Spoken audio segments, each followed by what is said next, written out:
So menopause seems to be a hot topic lately.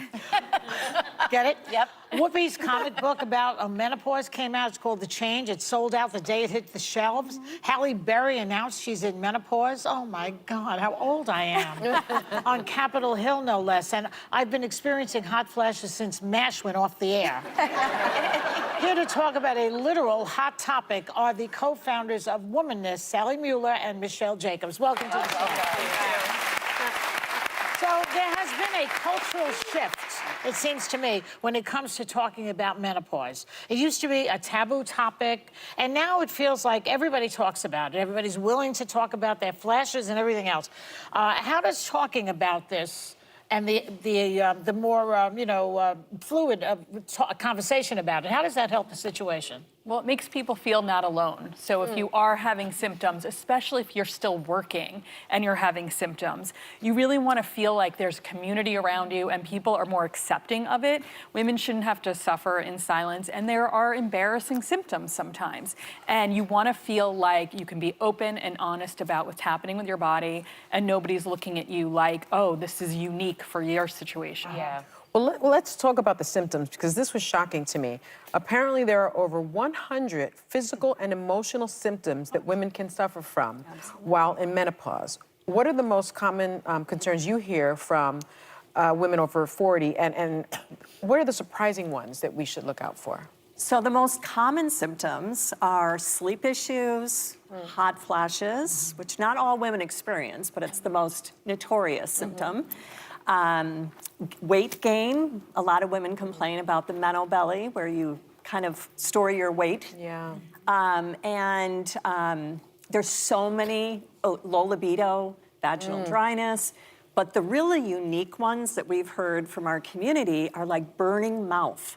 Women say, my mouth feels like it's burning, and they cannot figure it out. And it just has to do with the change in hormone levels.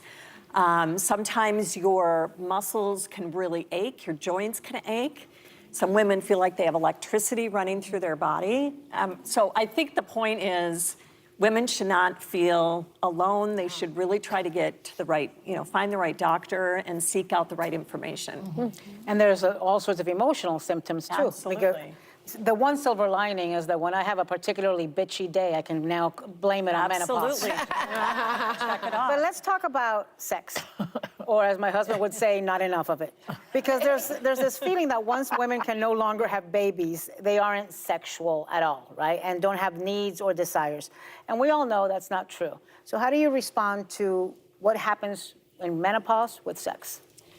Well, we need to start shattering that perception and that taboo, because women do want to have sex. I think that there's... With their husbands?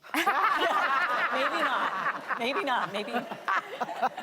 I think that there's physical changes that happen, so it's really important to communicate to your partner that, it may be painful, and there are solutions out there. There's vaginal lubricants and moisturizers and many other treatments out there.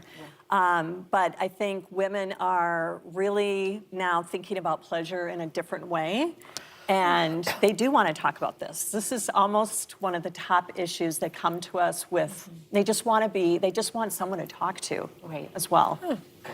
So I'm in my 30s, and I understand that now I'm supposed to start kind of educating myself to get ready for menopause. I understand there are some steps you can take to try to prepare for the best experience.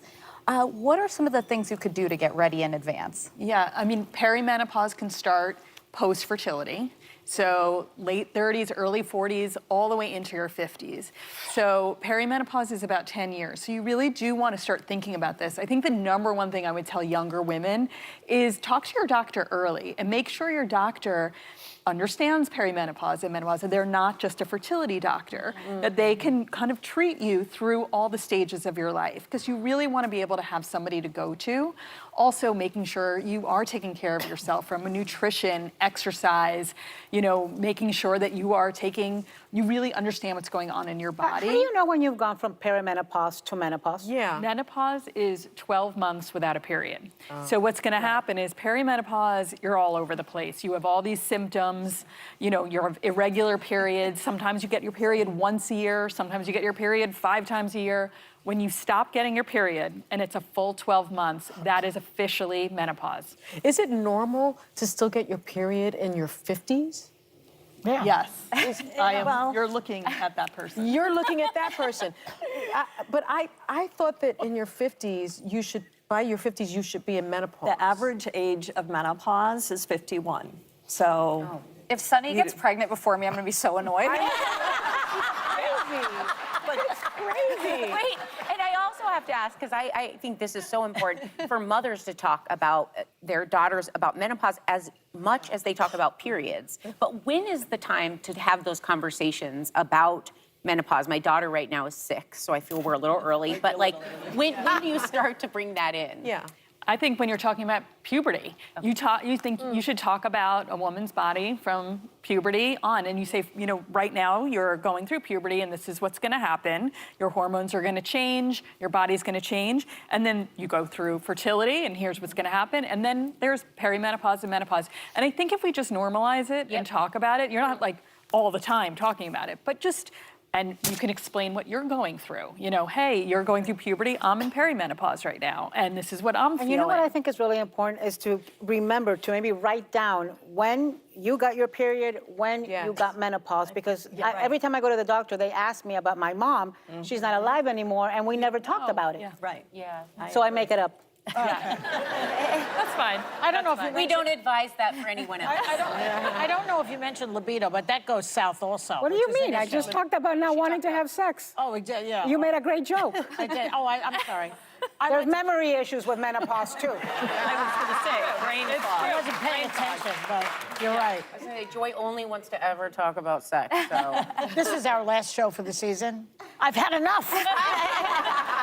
Sally, Michelle, thank you for joining us for this important conversation. For more information on anything we talk about, check out